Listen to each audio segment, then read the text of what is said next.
আমরা আমাদের প্রাণপ্রিয় নেতা আজকের প্রধান অতিথি আলহাজ মোহাম্মদ গিয়াসউদ্দিন সাহেবের শুনব।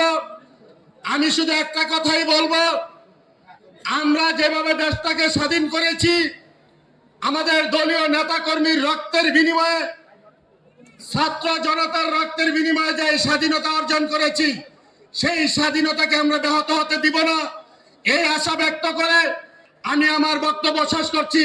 আল্লাহ হাফেজ। বাংলাদেশ জিন্দাবাদ। বাংলাদেশ জাতীয়তাবাদী দল জিন্দাবাদ। বিসমিল্লাহির রহমানির রহিম। স্বৈরাচার, চাঁদাবাজ, নৈরাজ্যবাদী বিরুদ্ধে ১ নং ওয়ার্ড আয়োজিত আজকের এই প্রতিবাদ সভা, এই সভা আজকে আমাদের উপস্থিত প্রধান অতিথি বীর মুক্তিযোদ্ধা আলহাজ মোহাম্মদ গিয়াসউদ্দিন সাহেব এবং সিদ্ধিরগঞ্জ থানা বিএনপি সংগ্রামী সভাপতি মাজেদুল ইসলাম মাজেদুল ভাই, উপস্থিত সিদ্ধিরগঞ্জ থানা সাধারণ সম্পাদক জনাব ইকবাল হোসেন এবং উপস্থিত সকল নেতৃবৃন্দ এবং বিভিন্ন ওয়ার্ড থেকে দূর দূরান্ত ওয়ার্ড থেকে আগত নেতৃবৃন্দ এবং নেতাকর্মীরা, আসসালামু আলাইকুম। শুধু দুটা কথা বলবো, সেটা হলো যে আমরা অনেকে অনেক কথা বলে থাকি। আমরা চাঁদাবাজি করব না, নৈরাজ্য করব না এবং জুলুম করব না এবং কোনো অত্যাচার করব না। কিন্তু সবার কাছে আমার একটা জিনিস আহ্বান, আমরা যে যাই কিছু বলি না কেন, আমাদের নেতা বীর মুক্তিযোদ্ধা আলহাজ গিয়াসউদ্দিন সাহেব, ওনার মূল্যবান বক্তব্যের জন্য কিন্তু মানুষ দীর্ঘক্ষণ অপেক্ষা করে বসে আছে। তো শুধু আমি আপনাদেরকে এই অনুরোধ করব, যেন ওনার যা কথা বলে আমরা সেটা শুনবো, এক কান দিয়ে শুনবো, আরেক কান দিয়ে বার করে দিতে লাভ হবে না, এবং ওনার কথাগুলোই আমাদেরকে আমলে নিতে হবে এবং ওনার দিক নির্দেশনা সেটা আমাদেরকে মেনে নিতে হবে। আজকে আমাদের নেতা উনি যদি ভালো থাকে তা আমরা সবাই ভালো থাকবো। অতএব ওনার কোনো দুর্নাম হবে আমি চাই না, কোনো নেতা কর্মী কেউ এমন কাজ করবেন। অতএব আমি শেষবারের মধ্যে বলতে চাই, আমরা এই নেতার হাত ধরে আমরা নেতৃত্ব দিচ্ছি এবং আমরা আগামীতে নেতৃত্ব দেব। বিশেষ করে ওনার কথাগুলো আমলে নেবেন এবং ওনার সিদ্ধিরগঞ্জ ফতুল্লার অভিভাবক, নারায়ণগঞ্জের অভিভাবক, সাবেক সংসদ বীর মুক্তিযোদ্ধা আলহাজ মোহাম্মদ গিয়াসউদ্দিন সাহেব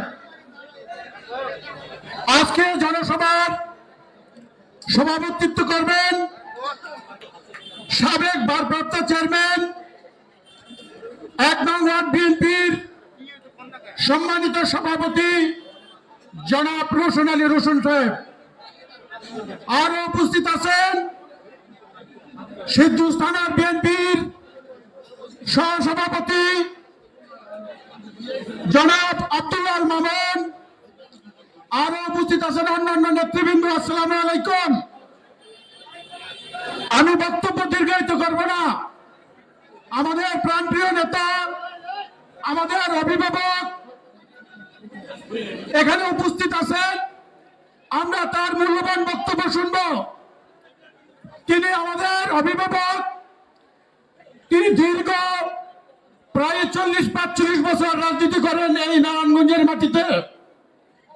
তার হাত ধরে অনেকেই বড় বড় নেতা হয়েছেন, চেয়ারম্যান হয়েছেন, মেয়র হয়েছেন। আমরা তার কর্মী।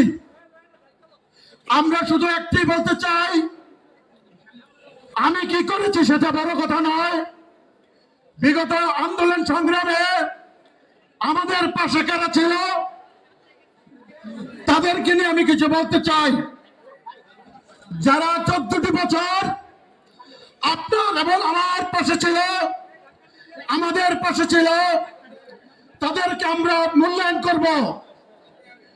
আজকে দ্বিতীয়বারের মতো এই দেশ স্বাধীন হয়েছে জনতা এবং ছাত্র মিলে। 2 মাস আমাদের কর্মী যারা তারা এখনো বেকারত্ব।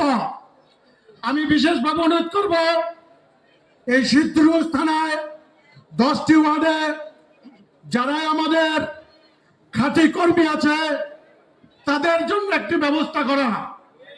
আমি বেশি কিছু বলবো না, কারণ আমাদের নেতা বিচক্ষণ নেতা, আমাদের নেতা জনগণের নেতা, কর্মী বান্ধব নেতা, তাই আমাদের নেতার অবশ্যই সুদৃষ্টি থাকবে।